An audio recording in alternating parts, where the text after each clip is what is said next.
Trump claims that when his policies kick in, prices are going to start falling. Here's what he had to say. And other items keep going up. Is there any way to address the cost of beef?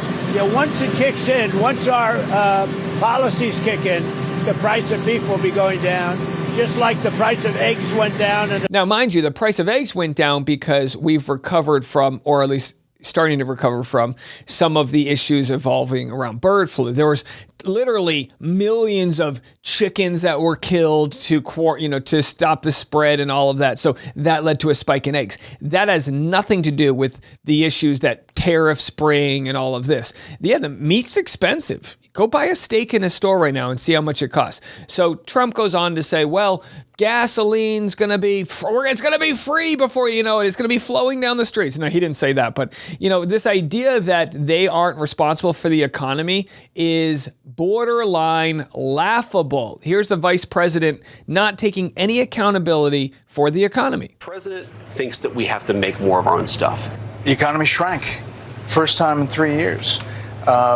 People are pointing to the tariff policy. There are people looking at their 401ks that are worried. What do you tell them? Is this going to work? So the first thing is, when you talk about the economy, this is Joe Biden's economy, and we inherited $2 trillion of debt, the highest peacetime deficits in American history. All right, so it talks about it being Joe Biden's economy, all the debt they inherited. Again, they're cutting taxes on the ultra wealthy. The debt is only increasing. You can't complain about the debt and then only make it worse. And the only way that they are trying to pay off this debt, a portion of it, even though it will be expanding, is through tariffs, which are a tax on the people buying the products. The price gets passed down to the consumer. And, Goldman Sachs said that 86% of tariff prices are being paid for by us, the middle class. Here we have Trump responding to a reporter. Here, her name's Yamiche Alcindor, and she tweeted this. Illinois Governor J.B. Pritzker have accused President Trump of threatening to go to war with Chicago. I asked Trump if he was doing so. He said that was fake news. I followed up and asked why he was using the Department of Defense, and he replied, that's not war, that's common sense. Mind you, the Department of Defense is officially, according to the Trump administration, now called the Department of War. So here's Trump's response.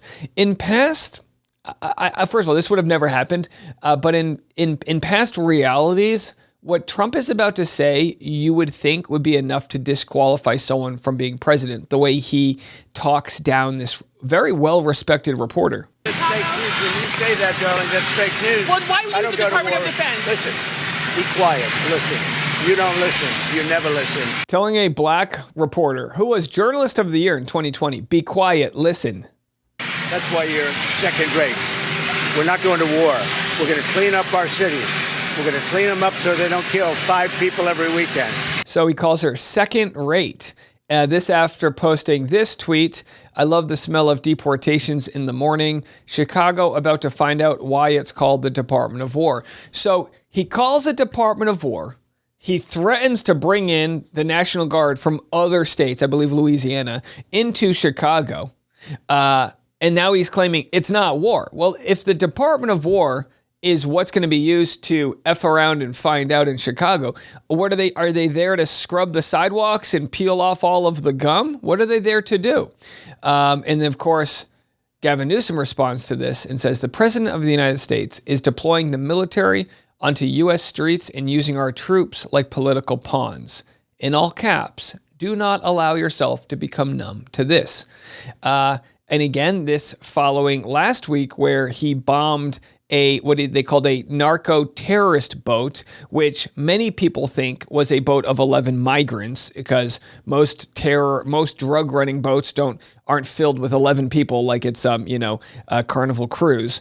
They blew this boat up without any due process in international waters, which is raising a lot of tension between the United States and Venezuela. Things are escalating extremely quickly in the Caribbean as two Venezuelan military aircraft appear to have buzzed a U.S. Navy warship that's operating in the waters around Venezuela. And this comes as the U.S. military is continuing to deploy a small armada of warships and other military assets in the waters around Venezuela, around Latin America, as part of its expanded counter-cartel drug mission. Now, we don't know much about the incident with the Venezuelan military aircraft beyond what the Defense Department said about it in a statement, which called this move highly provocative and said that it was designed to interfere in the U.S.'s counter-narcotic and counter-cartel operations around Venezuela. But Secretary of Defense Hegseth and Secretary of State Marco Rubio, they have both said that these kinds of operations that have been carried out by the U.S. military in the waters around Latin America and Venezuela, those are going to continue, particularly after a very unprecedented strike that the U.S. carried out earlier this week on what the administration has described as a Venezuelan drug boat that killed 11 people that the administration has accused of being cartel members carrying cocaine towards the United States.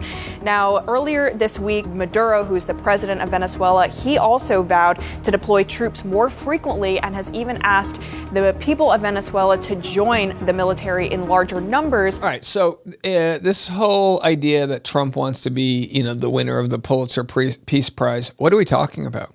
And, I posted about this over the weekend, this attack, this blowing up this ship. People said, oh, if you had a family member who was killed by drugs, you would feel differently. No, I wouldn't. You know why? Because you have to do things the right way.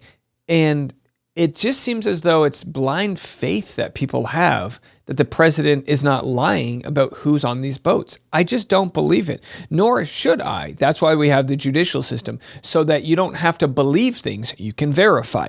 If this was a ship of 11 people delivering cocaine, don't you think the Coast Guard would have very easily been able to pull it over, take a nice photo of them handcuffing the people, the perp walk? They could have stacked the kilos of coke up and said, look at what we're doing, keeping the country safe.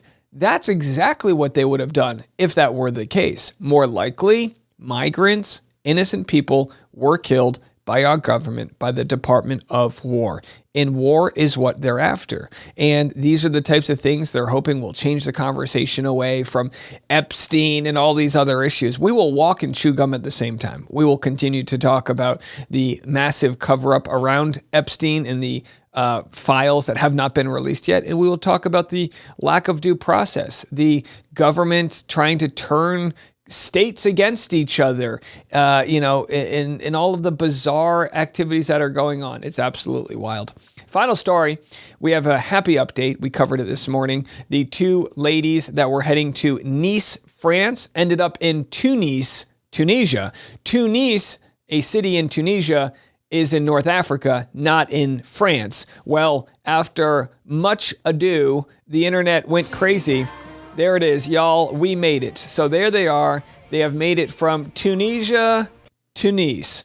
And I guess we'll be following all their updates. Every baguette they eat, we'll be here to cover it. That's it for us right now. I hope you enjoyed this episode. We'll be back in the morning tomorrow as we continue to talk about all things pop culture, politics, everything you need to know for the water cooler. We're here for you. I'm Dave, and this is The Rush.